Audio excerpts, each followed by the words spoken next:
दोस्तों, legal and legal में एक बार फिर से आपका स्वागत है। मेरठ बार एसोसिएशन के अध्यक्ष श्री गजेंद्र पाल को bar council of Uttar Pradesh के विरुद्ध लड़ाई में एक बड़ी कामयाबी मिली है।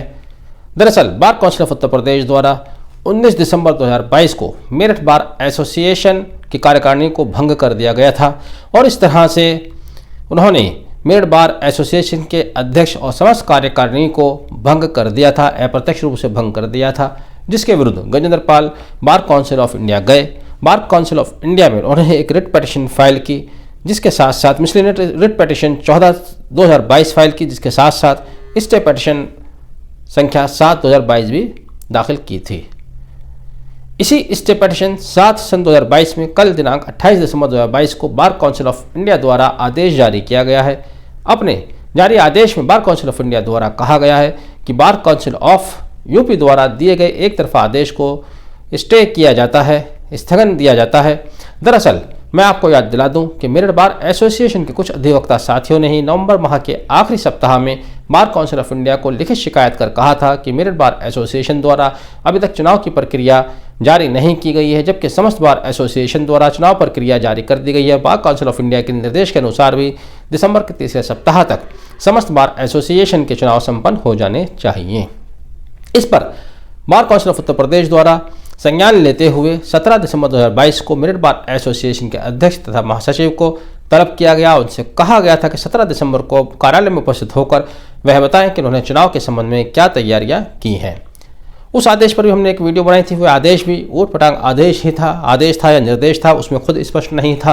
बहरहाल मेरठ बार एसोसिएशन की तरफ से उनके उस कॉल पर शायद कोई गए नहीं। तब 19 दिसंबर 2022 को बार एसोसिएशन के विरुद्ध bar council of Uttar Pradesh द्वारा एक पक्षीय आदेश जारी कर मेरठ बार एसोसिएशन की कार्यकारिणी को भंग कर दिया गया था। साथ ही 3 सदस्यीय कमेटी भी बनाई गई थी, जिनको कहा गया था कि वे जाएं और देखें कि किस तरह से वहां पर इम्पार्शियल चुनाव संपन्न कराए जा सकते हैं।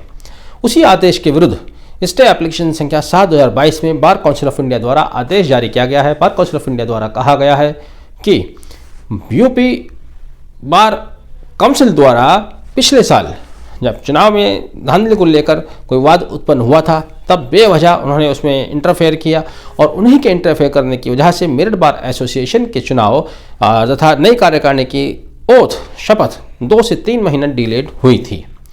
और उसी समय बार काउंसिल ऑफ यूपी तथा मेरठ बार एसोसिएशन के बीच एक अंडरटेकिंग, एक सहमति पर हस्ताक्षर हुए थे, जिसमें कहा गया था कि मेरठ बार एसोसिएशन 1 वर्ष के कार्यकाल पूरा होने से पहले 1 वर्ष के भीतर अगली कार्यकारिणी का चुनाव संपन्न कराएंगे।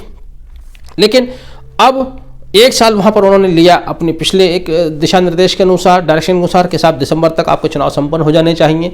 मेरठ बार एसोसिएशन का कहना था कि अभी उनको 1 साल यानी कि 12 महीने नहीं हुए हैं। बार काउंसिल ऑफ इंडिया द्वारा उनके इसी मत को स्वीकार किया गया और उन्होंने कहा कि 1 साल पूरा होने से पहले मेरठ बार एसोसिएशन अपने चुनाव संपन्न करा दे, अगली कार्यकारिणी के लिए चुनाव संपन्न करा दे। तो इस तरह से यह स्पष्ट हो गया है कि अब अगली कार्यकारिणी के चुनाव फरवरी के तीसरे सप्ताह तक संपन्न हो पाएंगे।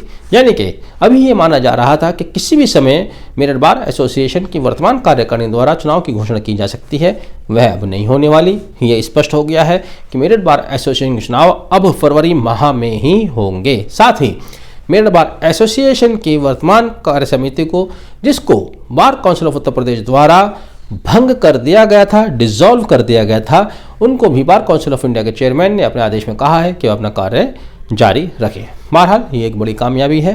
अब बिल्कुल कोई किसी तरह का धुंध नहीं है, सब कुछ साफ है। बार एसोसिएशन के चुनाव फरवरी माह तक संपन्न होंगे। फरवरी के तीसरे सप्ताह में नई कार्यकारिणी शपथ लेगी तथा वर्तमान कार्यकारिणी का कार्यकाल अभी भी है, चल रहा है। वो अपने ऑफिस उसी तरह से बियर करेंगे जैसे वो कर रहे थे फरवरी के तीसरे सप्ताह तक। आपने वीडियो आखिर तक देखा, बहुत बहुत धन्यवाद। Thank you, have a nice day.